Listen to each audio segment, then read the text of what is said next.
Мать отдавала всю еду своему младшему сыну Алексею, совсем не обращая внимания на свою старшую дочь Настю. Причина, как станет известно позднее, просто шокирует и заставляет задуматься о многом. Дорогие зрители, прежде чем мы продолжим, не стесняйтесь написать в комментариях, где вы находитесь прямо сейчас. Нам действительно интересно узнать, из какого вы города. Приятного просмотра! Когда Марина готовила еду, в воздухе витал непередаваемый аромат жареного картофеля, тушеных бобов с пряностями, подрумяненного мяса и свежего овощного салата. Она аккуратно поставила полную тарелку перед своим сыном Алексеем, который в этот день должен был подкрепиться перед важной тренировкой по плаванию. Алексею нужно было хорошо поесть, чтобы обеспечить энергией для физической активности, и он с нетерпением посмотрел на вкусные угощения. Тем временем в углу кухни сидела ее дочь Настя, вся изможденная, с пустым взглядом и голодным урчанием в животе. Она тоскливо глядела на еду брата, полное желание, но также и отчаяние. «Мама, пожалуйста, хоть кусочек банана. Я так голодна, мне плохо», — тихо умоляла она. Надежда в ее глазах мерцала, как огонек, готовый погаснуть. Но вместо сочувствия Марина только покачала головой. Ее выражение лица оставалось холодным и непроницаемым. «Сегодня день полного поста. Ты знаешь, что тебе нужно быть стройнее, если ты хочешь стать моделью», с резкостью произнесла она, как будто произнося некий священный закон. Алексей молчал, наблюдая и чувствуя себя неловко. Его сестра когда-то была полной энергии и обладала яркой жизненной силой. Она всегда радовала семью смехом и оптимизмом, но со временем изменилась, превратившись в хрупкую тень самой себя, от которой оставалась лишь пустота и тревога. Марина, страстная в своих убеждениях, не теряя времени, направила на Настю камеру своего телефона, выставляя дочь на показ. «Посмотри на себя, ты еще слишком полная. Ты никогда не станешь моделью с такими ногами, как у тебя сейчас». Настя, которая видела на экране не избыточный вес, а костлявое, обессиленное тело, отражение ее страданий и подавленности, чувствовала, как внутри нее загорается горечь и беспокойство. Тем не менее, Марина не уступала. Она вручила дочери маленькую бутылку воды и с нажимом сказала: «До показа только вода, никаких перекусов». Алексей держал свою тарелку, посмотрел на сестру и, полон внутренней борьбы, отвернулся от еды. «Мама, может, она хотя бы немного съест? Я могу поделиться», — прошептал он, его голос дрожал от волнения.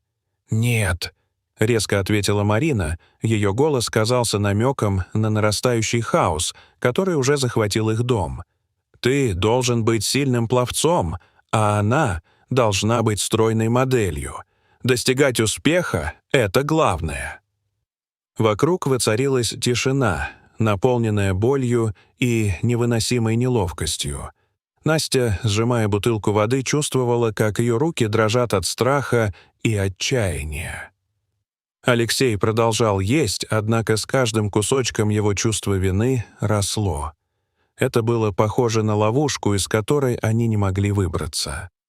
Позже, когда Марина разговорилась по видеосвязи с мужем Иваном, который жил в Канаде по работе, она с явным восторгом рассказывала о достижениях детей. Настя участвует в показе мод. Она делает невероятные успехи, а Алексей тренируется каждый день, становится настоящим чемпионом. Все под контролем. Но Иван чувствовал беспокойство и тревогу в своем сердце. Он всегда любил детей и знал, что Алексей действительно спортсмен. Но Настя, она хотела быть просто ребенком, осваиваться в мире без жестких требований и ожиданий, живя по своим правилам. Он попросил поговорить с ними, и когда Алексей взял трубку, его голос охватывало беспокойство. «Все нормально, папа, все в порядке». Настя, которая едва сдерживала слезы, произнесла: «Я просто скучаю по тебе, папа». Марина подталкивала их, настаивая на том, чтобы они говорили, что все хорошо. После завершения звонка Алексей шепнул сестре, когда они остались одни: «Я принес тебе яблоко. Съешь его, пожалуйста. Я скажу маме, что доел сам». Настя с опаской приняла фрукт, он казался ей настоящим деликатесом. Съев его, она ощутила тепло в своем теле, и в душе возникло чувство счастья. Впервые за долгое время она испытала прилив радости и надежды. Алексей пообещал: «Я больше не дам тебе голодать. Ты заслуживаешь нормальной жизни». И каждый день он тайком приносил ей еду: крекеры, фрукты, орешки. Настя медленно оживала, ее цвет лица становился более живым, ее взгляд обретал яркость. Но это проявлялось в том, что Алексей уставал быстрее, его физическая подготовка начала страдать. Он не мог восстановить мышцы после нагрузок так быстро, как прежде, и стал отставать от своих результатов. Преподаватели начали замечать это, и Марина, полная решимости возвращения к контролю, усилила контроль.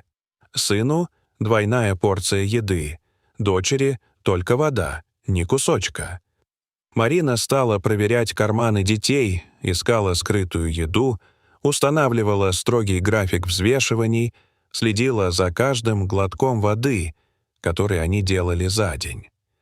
Но дети молчали, боялись говорить о своих переживаниях и чувствах. Мрачное молчание царило между ними. Однако в один из дней, когда Иван снова позвонил, страх и отчаяние взорвались в атмосферу. В один голос оба закричали: «Папа, помоги, мама издевается над нами». Марина в панике отключила звонок и резко опустила телефон на стол, глядя на него с безумным страхом, как будто тот мог взорваться. Ее дыхание участилось, лицо побледнело. Она металась по дому, бормоча: «Это просто истерика, просто спектакль. Они хотят привлечь внимание, да, именно так. Они не понимают, как устроен мир. Я все делаю правильно. Это временно». Но голос детей, прозвучавший с такой тоской и отчаянием, как будто прокладывал себе дорогу в ее сознание, и теперь эхом звучал у нее в ушах. Через несколько дней, когда она везла детей на мероприятие, Настя должна была участвовать в показе, а Алексей — на своих соревнованиях по плаванию.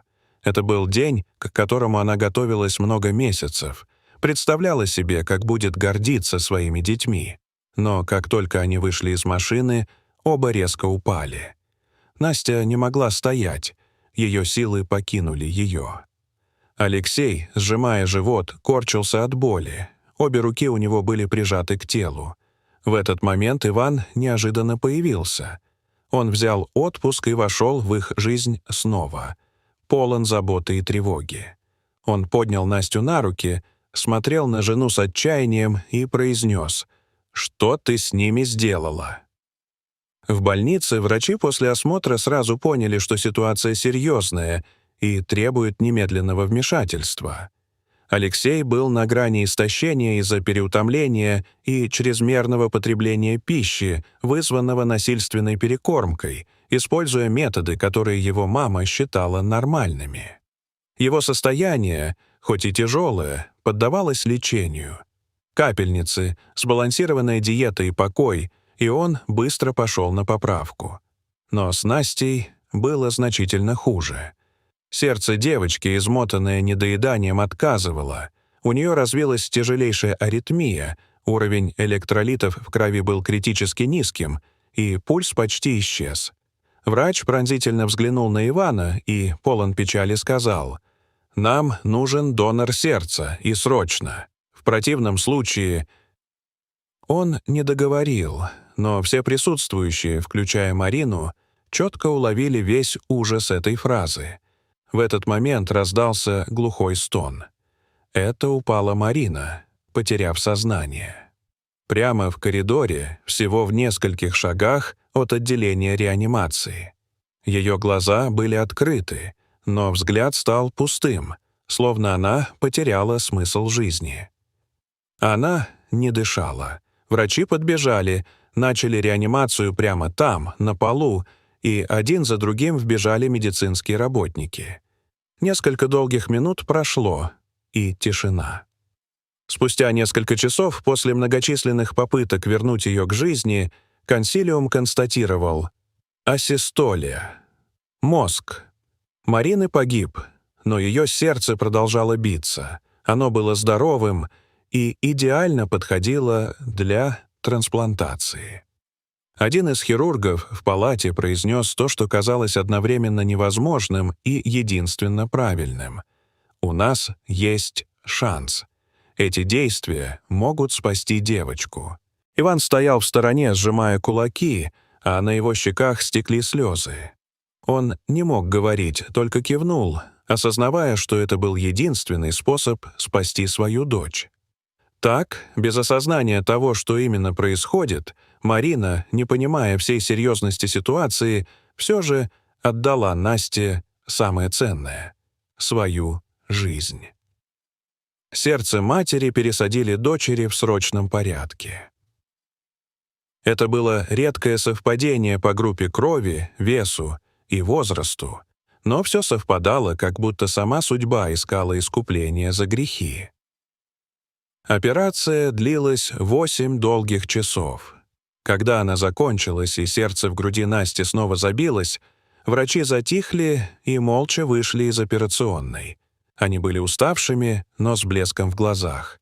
Девочка жила. Благодаря своей матери. Прошло полгода. Настя, полная жизни и обновленной надежды, уверенно шла по подиуму, но теперь не ради карьеры, а чтобы почтить память своей удивительной матери, которая сделала все возможное для ее жизни. Ее шаг был легким, она улыбалась, и за ее спиной звучали аплодисменты. Алексей стал чемпионом. Без сомнений и колебаний продолжая тренироваться, он сохранил в себе стойкость, выносливость, но, главное, человечность и понимание важности заботы о близких. Иван остался дома, полон решимости растить детей с любовью и открытым сердцем, без давления, стараясь создать для них безопасный и комфортный дом. А память о Марине осталась жива, она навсегда осталась с дочерью. Ее сердце продолжало биться в груди Насти, теперь свободной и счастливой, наконец-то обретя свое истинное «я». Дорогие зрители, что вы думаете об этой трогательной истории? Расскажите, пожалуйста, в комментариях, как она на вас повлияла. А если вам понравилось это видео, то ставьте лайк и подписывайтесь на наш канал. До свидания, оставайтесь с нами.